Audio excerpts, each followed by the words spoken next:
আসসালামু আলাইকুম এভরিওয়ান, কেমন আছো সবাই? সকালবেলা উঠেই দেখি রোদ ঝলমল করছে, দেখে মনে হচ্ছে বাংলাদেশের শীতের মতোই, বাট আসলেই সেটা না। সকালবেলা ওঠার পর দেখি অনেক ঠান্ডা লাগছিল, মাইনাস হয়ে আছে। তো বাইরে যতটা রোদ দেখা যাচ্ছে গায়ে, কিন্তু ততটা আসলে রোদের আলো পড়ছে না, মানে ওই তাপটাই লাগছে না, এত পরিমাণে ঠান্ডা। তো সবার ফেস মনে হয় বরফ হয়ে যাচ্ছিল। তো সকালবেলা উঠেই বাচ্চাদেরকে রেডি করে স্কুলে দিয়ে আসতে হয়। শাফি অনেক কান্না করছিল, তার নোজ নাকি একদম আইস হয়ে যাচ্ছে। আর এদিকে আমার হাতের অবস্থা খুবই খারাপ, আর ঠান্ডা আসলেই প্রতি বছর আমার হাতের নেলগুলোর সাইডে একদম ড্রাই হয়ে যায়। খুব তাড়াতাড়ি তোমাদের সাথে ভাবছি আমার হ্যান্ড কেয়ার রুটিনটা শেয়ার করব। স্কুলে দেওয়ার টাইমে শাফি তো বলছিল, মা তোমার নোজ একদম রেড হয়ে গেছে। তার কারণ হচ্ছে ঠান্ডায় মনে হয় আমার নাকের ডগায় একদম ব্লাডগুলো জমে যায়, এরকম ফিল হয়। বাসায় এসে একটু ফ্রেশ হয়ে আমি একটু ক্রিম দিচ্ছিলাম, কারণ ফেসের অবস্থা খুবই খারাপ হয়ে গিয়েছিল। ঠান্ডায় আমার পুরো সবকিছু মনে হয় জমে গিয়েছিল।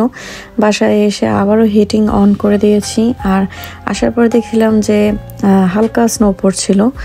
যদিও এবছর স্নো পড়েছিল মানে এই ব্লগটি দেওয়ার 2 দিন আগে। তো সকালবেলা আমি টোস্ট খাচ্ছি, হেভি কোনো ব্রেকফাস্ট আমি আসলে করব না, একদম লাইট একটা ব্রেকফাস্ট করব। আর শীতের সকাল, একটু গরম গরম কফি না হলে হয় না। আর এই ব্ল্যাক কফিটা আসলে সারাদিনের এনার্জি দেয়। এখানে আমার ব্রেকফাস্ট, এটা আমি একটা চিজ স্যান্ডউইচ বানিয়ে নিয়েছি, একটা ডিম নিয়েছি, আর একটু অরেঞ্জ শাফি রেখে গিয়েছিল, জাস্ট ওইটাই খাচ্ছি। আর এখানে স্যান্ডউইচটা আমি একটা ছোট্ট সসেজ দিয়ে বানিয়ে দিকে। শামা শাফির পাপা চিকেন নিয়ে এসেছিল, বলছে যে বাইরে যেহেতু আজকে ঠান্ডা, তো আজকে চিকেন রান্না করো, চিকেনের ঝোল আর খিচুড়ি। তো আমি এখানে হার্ড চিকেন এনেছি, বাইরের দেশে তো আর দেশি চিকেন পাওয়া যায় না, যার কারণে এই হার্ড চিকেনটা আমি দেশি মুরগির মতোই রান্না করি। আর এখানে একেবারে মেখে সব কিছু দিয়ে বসিয়ে দিব। চিকেনটা বেশ ঝাল করে রান্না করা হবে, যেহেতু বাইরে ঠান্ডা। আর একটু খিচুড়ি রান্না করব, সাথে কিন্তু ভাতও রান্না করব, কারণ যার ভালো লাগবে খিচুড়ি খাবে, হয়তো যার ভালো লাগবে সে ভাত খাবে। কারণ আমাদের বাসায় আবার এক একজন এক একটা খায়, কারো নরম খিচুড়ি পছন্দ, কারো ভুনা খিচুড়ি। তো আজকে যেহেতু বাইরে ঠান্ডা, আজকে ভেবেছি যে আমি নরম খিচুড়ি রান্না করব, তাই একটু ভাত বসিয়ে দিব, যেন ভালো না লাগলে ভাত খেতে পারে। কালারটা দেখো কত সুন্দর এসেছে, একদম লাল টুকটুকে কালার এসেছে। তো এখানে বেশ বড় বড় সাইজের আলু দিয়ে দিলাম, কারণ চিকেনের মধ্যে আলুটা অনেক ভালো লাগে। গরম গরম ভাত দিয়ে যদি এটা খাওয়া যায়, কি যে ভালো লাগবে। তো রান্না বান্না শেষে, বাইরের দেশে একটাই প্রবলেম, যে রান্না করার পর কিচেনে কোনো স্মেল থাকতে পারবে না। চারদিকটা সুন্দর একদম স্প্রে করে তারপরে এটাকে ঘষে মেজে পরিষ্কার করে রাখতে হয়, যেন কোনো স্মেল না থাকে খাবারের। কিচেনে রান্না হবে, বাট কিচেনে খাবারের কোনো স্মেল থাকতে পারবে না। সাথে আমি একটু ক্যান্ডেলও জ্বালিয়ে দিই, যেন খাবারের স্মেলটা না থাকে। নরম খিচুড়ি কুক করেছি, আর এই নরম খিচুড়ির উপর দিয়ে দিলাম বিলাতি ধনেপাতা। আর খিচুড়িটা আমি একটু বাগার দিয়ে নিব, কারণ বাগার দিলে এটা আবার ফেরদৌসের অনেক পছন্দ। আমার খিচুড়িটা হয়ে গেছে, দেখো কত সুন্দর কালার। কার কার খেতে ইচ্ছে করছে বলো তো? বাইরে কিন্তু প্রচুর ঠান্ডা, আর এর মধ্যে খিচুড়ি। আর এই তো মাংসটা, আর ঝোলের কালারটা, বিশ্বাস করো ভয়েসটা দিতে যেয়ে মনে হচ্ছিল আরেকবার খাই, যদিও এটা আগের ভিডিও, আরও কয়েকদিন আগে করা, তো সময়ের জন্য আসলে ভিডিওটা দিতে পারিনি। আমি মাংস মেখে একেবারে বসিয়ে দিই, ধোয়া ওঠা ভাত, ঝাল মুরগির মাংস, আর হচ্ছে নরম খিচুড়ি। রান্না করার পরে আমি একটু শাওয়ার করে নিই, কারণ সামাসাবিকে আনার টাইম হয়ে যাচ্ছে।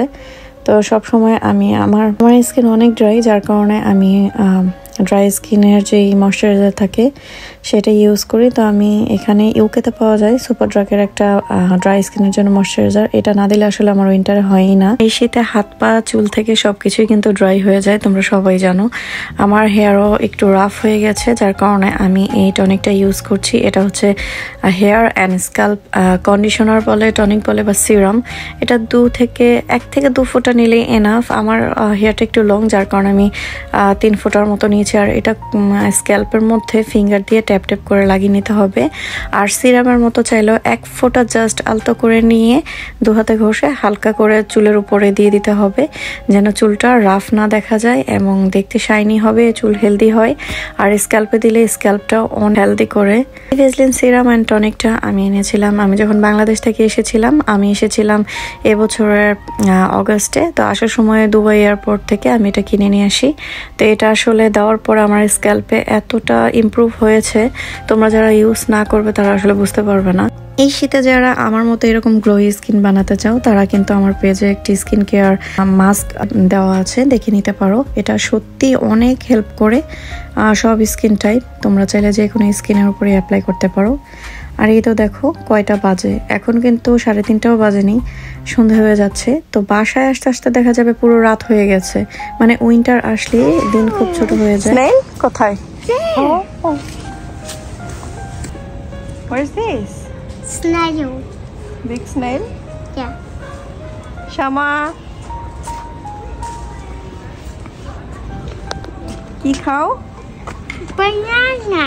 Do you like banana? Shafi always like banana. Did you wait in? No. Wait. Hassan. What is that red night thing? Red night thing sometimes? That Boo has. I have more in my pocket. It's white. কি তোমার পকেটে? Leaves. কেন? Why? Because I want it for my art. Art? Art collection? তোমার আবার কিসের art collection? Art, so I can give it to Miss Bullock. তাই? Yeah. আচ্ছা ঠিক আছে, চলো let's go. I'm gonna do that in the weekend. আরে বাবা, তাই? I দেখো আমরা আসছি, আমি আসছি কখন? Day time. মাত্র হাফ অ্যান আওয়ার হয় নাই, 10 মিনিটসে নাইট হয়ে যাচ্ছে। বাসায় যেতে যেতে পুরো নাইট। কিন্তু বাজে কয়টা? 3:45। মাথায় হ্যাটটা দাও, মাথায় হ্যাট দাও, কোল্ড। লিপ বাম দাও, হ্যাট দাও। কি কি গান? হাঁটো হাঁটো। আমি একটা কামি বের। Okay. কে? আমি বলতেই পারে না বাংলা। ওকে লেটস গো, গান গাইতে হবে না। আমি একটা কামি বের। এদিকে বাসায় এসে ওদের জন্য আবার স্যান্ডউইচ করলাম। সকালে আমি যেটা খেয়েছিলাম, ওরা এটা খুবই পছন্দ করে, কারণ এই ঠান্ডার মধ্যে আসলে এই স্যান্ডউইচটা খেলে গরম গরম খুবই মজা লাগে। যদি এটা ক্রিস্পি করে খাওয়া যায় তাহলে আরও ভালো লাগে। তো আমি কিন্তু আমার খাবারটা নিয়ে নিচ্ছি। দেখো এখন বাজে 4টার উপরে, এখন খাচ্ছি দুপুরের খাবার। বাইরের জীবন কিন্তু খুব সহজ নয়, আগেই বলেছিলাম। কয়টা বাজে খাচ্ছি। আর বাংলাদেশে আগে আমরা খাওয়া দাওয়া করতাম 2টার মধ্যে, লাঞ্চ করে ফেলতাম, তারপরে খেয়ে ঘুম, মানে রেডিমেড খাবার পেতাম, রেডিমেড খেয়ে খেয়ে খেয়ে ঘুমিয়ে যেতাম। আর এখন দেখো নিজের কিছু খেতে ইচ্ছে করলেও কিন্তু নিজে রান্না করে তারপরে খেতে হবে। আর হ্যাঁ, বাইরের দেশে হাজব্যান্ড হেল্প করে ওয়াইফকে, হাজব্যান্ড ওয়াইফ দুজনকে হেল্প করে। এটা নিয়ে বাংলাদেশে অনেকেই হয়তো নেগেটিভ মাইন্ডে দেখে, বাট আই থিঙ্ক এটা নেগেটিভ মাইন্ডে না দেখে তোমরা এটাকে পজিটিভলি নাও। আসার পরপর গরম গরম খিচুড়ি দিয়ে আমার সেই ঝাল চিকেনের ঝোল, উফ সেই মজা। ওই পাশে যাও, ওই পাশে যাও, ওই পাশে। Sauces come. সসেস? হ্যাঁ, তোমারটার সসেস বের করে ফেলে খাবে কি দিয়ে? I didn't. খাও খাও। It just got off. তাই? শামা খাচ্ছ না কেন? It's hot. খাও। I know. তারপর মনে চায় লম্বা একটা ঘুম দেই, কিন্তু বাচ্চা থাকলে যা হয়, চাইলেই ঘুমানো যায় না। খাওয়ার পর দেখা যাবে কোনো না কোনো কাজ আবার চলে এসেছে হাতের কাছে। হ্যাঁ, A lot of red juices. কে আনলো? Which one is mine? Oh, this one? Okay, Shamar papa Shamar জন্য আসলে একটা সোয়েটার নিয়ে আসে, সোয়েটার সেট। তো এটা নাকি আমার সাইজেরও আছে, শাফির সাইজেরও আছে। তো শাফি বলছিল শাফির জন্য আনতে, তো ওর পাপা সব পরের দিন আর কি শাফির জন্য নিয়ে আসে, সাথে আমার জন্য একটা নিয়ে আসে, মানে ম্যাচিং ম্যাচিং। আমরা মা ছেলে মেয়ে সবাই একরকম পরবো। তো শাফি বলছিল যে পাপা তোমার জন্য একটা নিয়ে আসতে, তো ওর পাপা বলছিল না, রেড কালার কেমন জানি লাগে, তো তোমরা তিনজনেই পরো। তো ওরা ম্যাচিং করে পরছিল, তো আমারটা হয়তো আমি পরে পরবো, মানে ভালোই লাগে। দেখো খাওয়া দাওয়ার পরে এসেছিলাম ঘুমাতে, আসার পরপরই দেখি সারপ্রাইজ। হুট করে সারপ্রাইজ পেতে কিন্তু সবারই ভালো লাগে।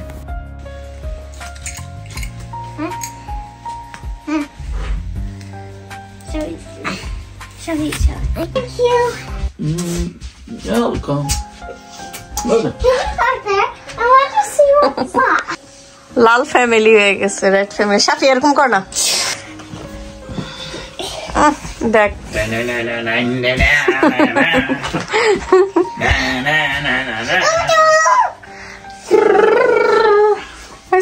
ব্যথা পাবে, ব্যথা পাবে, নামো নামো।